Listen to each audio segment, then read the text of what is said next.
Welcome back to the Deep Dive.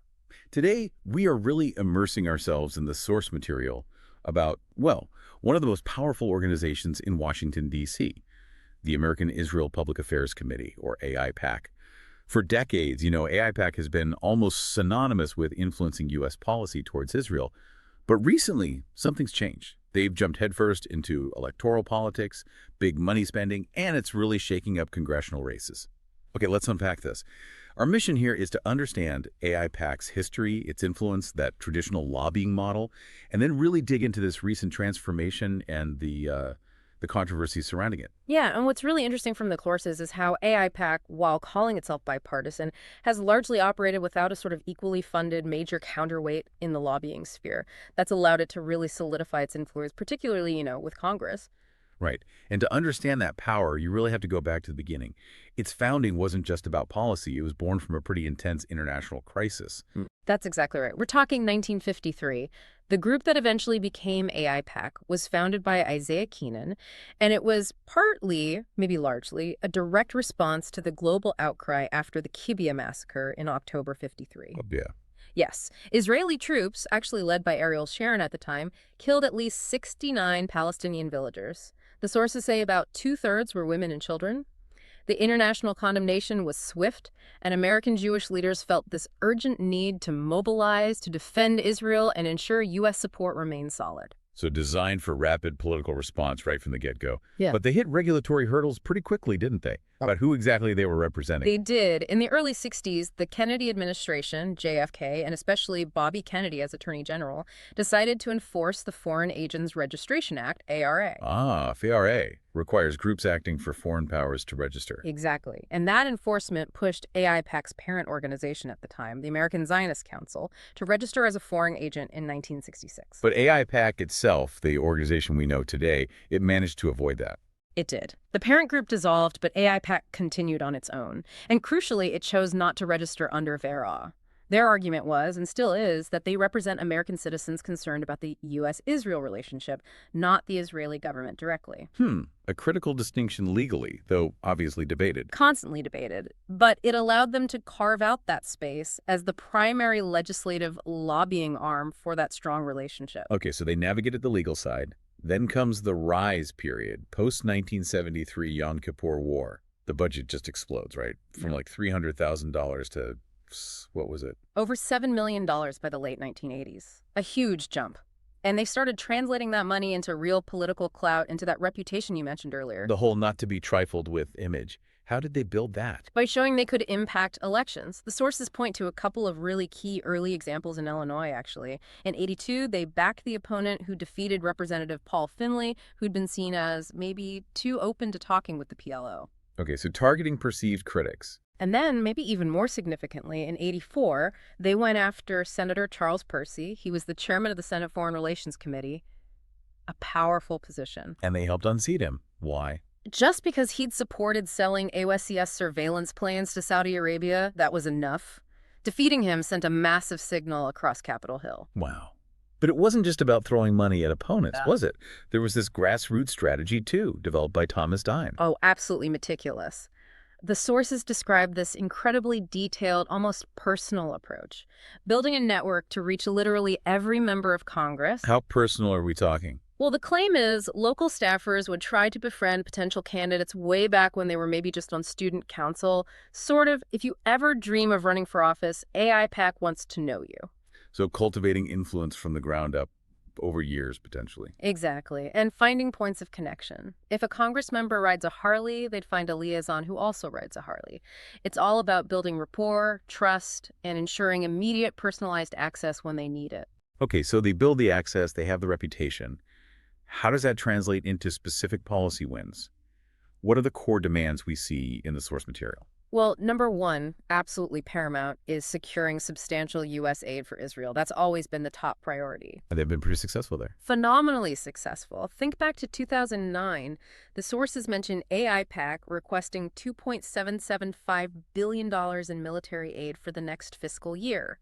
And the justification is always framed as being in America's interest, too, serves vital U.S. national security interests. And Israel remains the largest recipient overall since World War II. The largest cumulative recipient, yes. And there's a really key detail in how that aid works, reflecting their lobbying success. It's not doled out over the year. It's transferred as basically a lump sum cash grant right at the beginning of the fiscal year. That's a huge advantage, having the cash up front. Absolutely. Very unusual structure. So beyond aid, what about broader foreign policy shaping, like the Iraq War or Iran? Yeah, how do they approach those? Well, officially on the Iraq War, AIPAC stated it took no position. But there's a bit of nuance there. Oh. Their executive director, Howard Core, reportedly described quietly lobbying Congress to approve the use of force as one of their successes in early 2003. Now, a spokesperson later disputed that quote, but it's out there in the source material. Interesting. And Iran. They seem much more public there. Much more public and aggressive, yes. Heavy lobbying for what they called crippling sanctions. They pushed hard for things like the Nuclear Weapon-Free Iran Act in 2013, though the sources note that particular effort faced pushback from the Obama White House and reportedly stalled. So a mix of quiet and public pressure. Right. And maintaining this decades-long influence requires constant reinforcement, right? That's where the educational foundation comes in, AIEF. Exactly, the American Israel Education Foundation. It's their sister organization, a 501c3, tax-exempt nonprofit. Its main job is sponsoring those all-expenses-paid trips to Israel and the West Bank for members of Congress and their staff. Those trips are famous, or maybe infamous, depending on who you ask. Lots of members go, don't they? They do. The sources mention one trip in August 2019 where 72 members of Congress went. These week-long tours are presented as educational, essential for understanding the complexities. But the criticism is that they're heavily skewed. That's the core criticism, yeah, No. that they function essentially as propaganda. While they might meet some Palestinian leaders, the sources suggest the itinerary is carefully managed to ensure the Israeli narrative dominates. There are even claims that after Palestinian briefings, participants are then briefed on everything the Palestinians supposedly got wrong. So a very controlled perspective. Critics argue it doesn't allow for a truly balanced understanding, particularly of the Palestinian experience. Okay, that brings us closer to the present day and this really dramatic shift. Despite all that success with lobbying and the trips, in late 2021, AIPAC decides it needs to get into the election game directly. They form their own PAC and a super PAC, the United Democracy Project, UDP. Why the big change? It seems to stem from a growing concern within AIPAC leadership. They saw bipartisan support for Israel eroding, especially, as you mentioned, among younger Democrats. Plus, just the general hyperpartisanship in Washington made traditional lobbying maybe feel less certain. So direct electoral spending felt like the necessary next step. It seems they concluded that campaign donations and independent expenditures had become maybe the critical lever of influence. If lobbying wasn't enough, maybe shaping who gets elected is. And the scale of spending since then?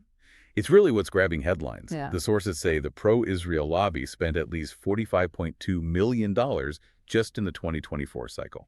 An incredible amount, reportedly the most ever spent by any single-issue organization in U.S. history. And the UDP, the super PAC, is where most of that heavy firepower comes from. And where's that money going? Primarily defense or offense? Primarily offense, it seems, targeting progressive Democrats, often incumbents who've been critical of Israeli government policies or, more recently, have called for a ceasefire in Gaza. We saw that play out very publicly.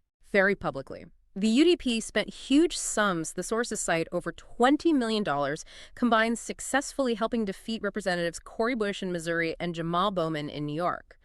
They also spent heavily in races involving Summer Lee in Pennsylvania and Nina Turner in Ohio, though Lee won her primary. That kind of spending is definitely effective in shaping outcomes. But it's also led to some really uncomfortable questions about their claim to bipartisanship, hasn't it? Particularly the candidates they do support on the Republican side. That's become a major point of contention. The sources highlight that AIPAC's POP has endorsed and supported 37 Republicans who voted against certifying the 2020 election results. Wait, 37 members who voted to overturn the election. How does AIPAC square that with supporting democracy or, U.S. stability? Their public stance is absolute clarity on their priority.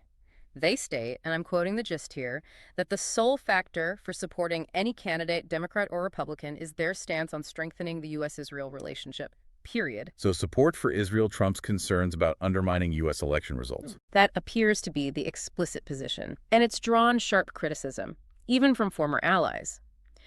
Abe Foxman, who used to head the Anti-Defamation League, called it a sad mistake and morally bankrupt. The argument from critics is that it sacrifices core democratic principles for a single foreign policy issue. And if you follow the money funding the UDP super PAC, there are some interesting overlaps noted in the source material, right, between UDP donors and other political causes. Yes, that's another layer. Major donors to the UDP, like Bernie Marcus of Home Depot or hedge fund manager Paul Singer, have also poured millions into conservative groups known for fighting unions and pushing deregulation in the U.S. So donors funding pro-Israel election spending are also funding anti-labor campaigns. There's a significant overlap, according to the sources. This leads critics to argue that the UDP spending isn't just about Israel. It's part of a wider, well-funded conservative effort to push back against progressive politicians and policies more broadly, using the Israel issue as a potent tool. That certainly complicates the narrative. Now, with all this power and controversy, it's probably inevitable that AIPAC would face major scandals. We have to touch on the Lawrence Franklin espionage case from 2005. Right, that was a really high-profile moment.